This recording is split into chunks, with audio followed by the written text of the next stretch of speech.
Hello student of class 12. This is the continuation part of the previous video, binary operation.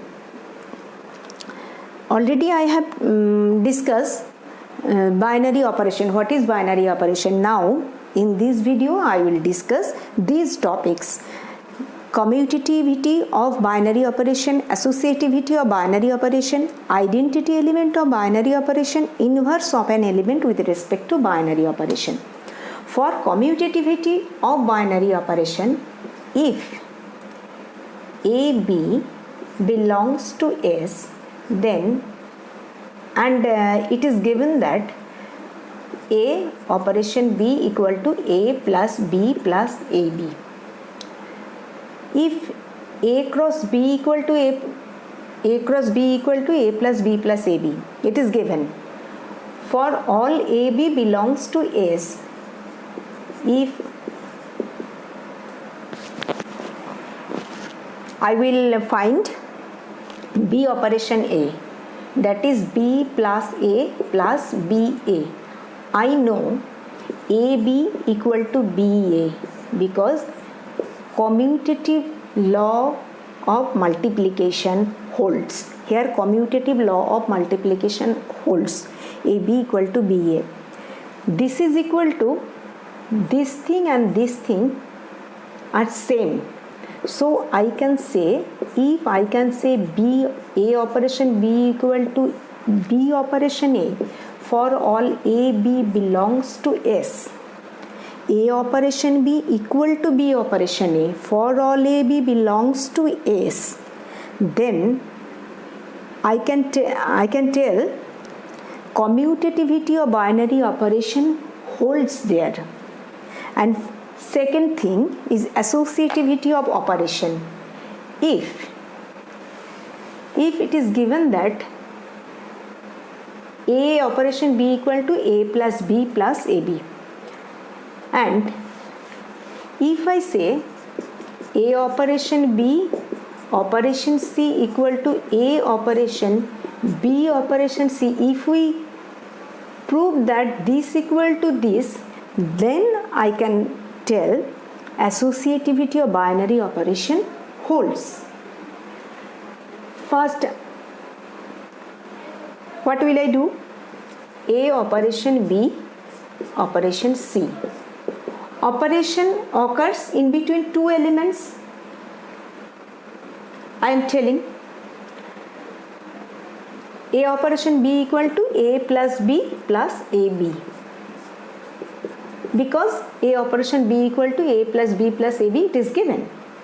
Now here the operation will be in between two elements. This is one element, and this is another element.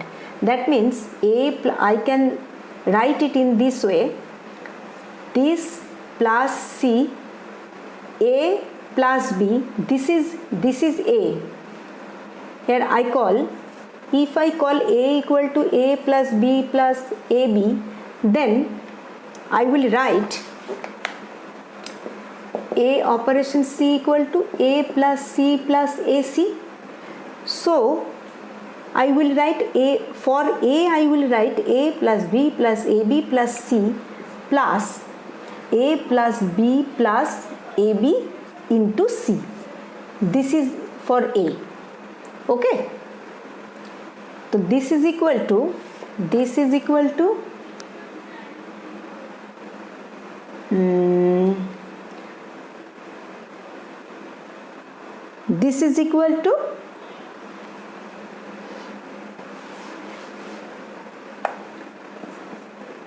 A plus B plus C, A plus B plus C plus AB plus BC plus CA plus ABC, and also B operation A operation B operation C equal to A operation B plus C plus BC equal to A plus, similarly I can write it in this way, plus A into B plus C plus BC.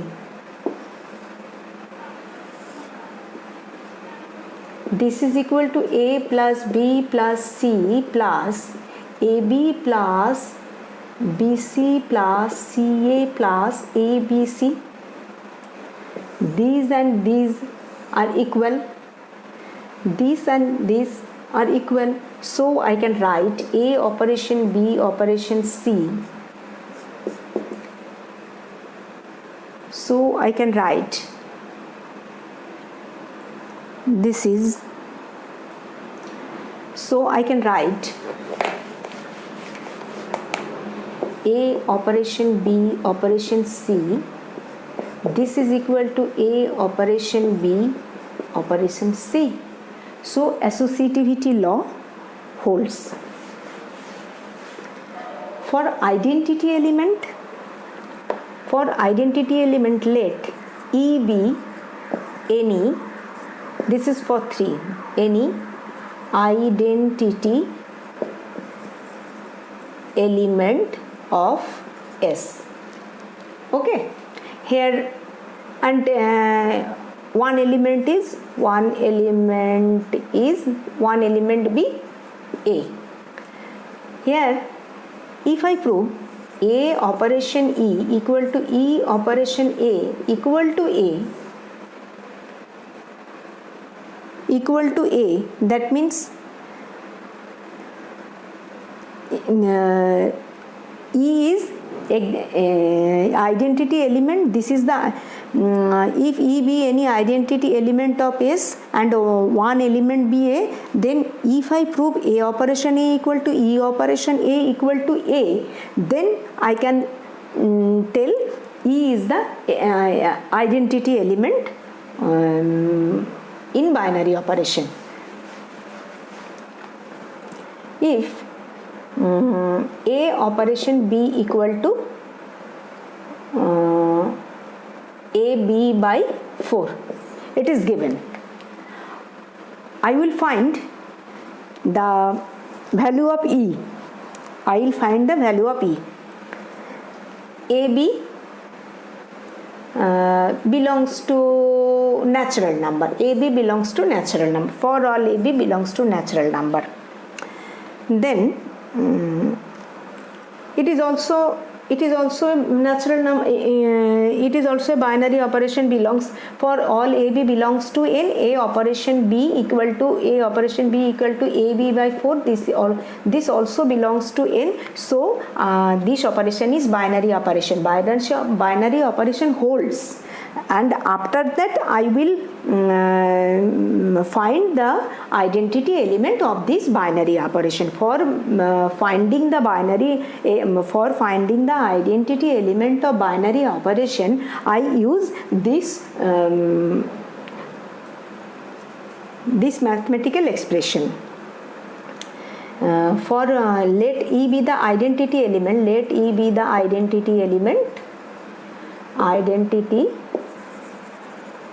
element in N, then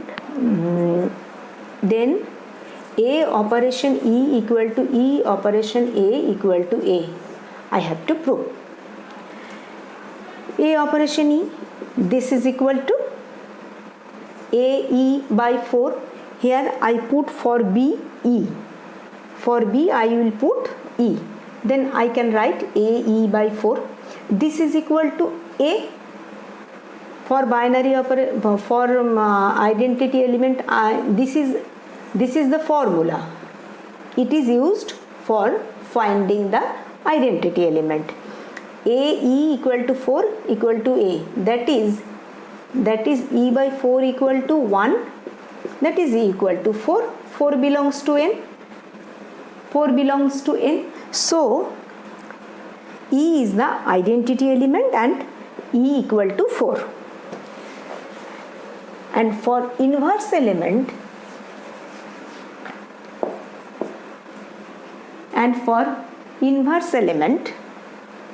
let A be any element of n and A inverse be the inverse of A.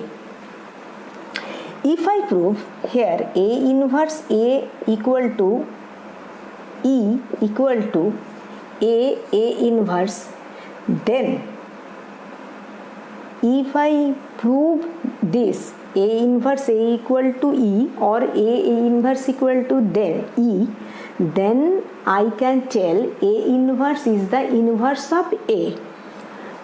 It is given that A operation B equal to AB by 4, and here I will get E equal to 4. From there I equal to E equal to 4, I will get it. If inverse exists, then identity element exists, then inverse exists. If identity element does not exist, then inverse of an element does not exist. In identity element exist, inverse of any element may be or may not be. But if identity element does not exist, then inverse will not come. Here identity element is 4, so the A operation A equal to A operation A inverse. A operation A inverse, this is equal to A operation by 4, this is equal to 4. So I can write A operation equal to 16 by A. This is the inverse of A. This is the inverse of A. This belongs to N. It is another thing. It can keep this in your mind. Keep this in your mind. This belongs to N. A belongs to N. A inverse belongs to N. Then A operation A inverse, that is I will write A inverse by 4, because A operation B equal to AB by 4. So I can write A operation A inverse equal to A inverse by 4. This is equal to E, that is 4. From here I can write A inverse equal to 16 by A, and 16 by A also belongs to N. So I can tell A inverse exists, and inverse of A equal to 16 by A. Inverse of element A equal to 16 by A. If I write this thing, this is equal to A, then I can write A inverse A by 4, this is equal to 4. I will get it. I am getting for E equal to 4. So A inverse equal to 16 by 4. By two method I get A inverse equal to 16 by 4, and 16 by 4 belongs to N, so this is the inverse of A. I hope you can understand it. I am ending here, and the next video will come. Next sum will come in next video. Next portion will come in next video.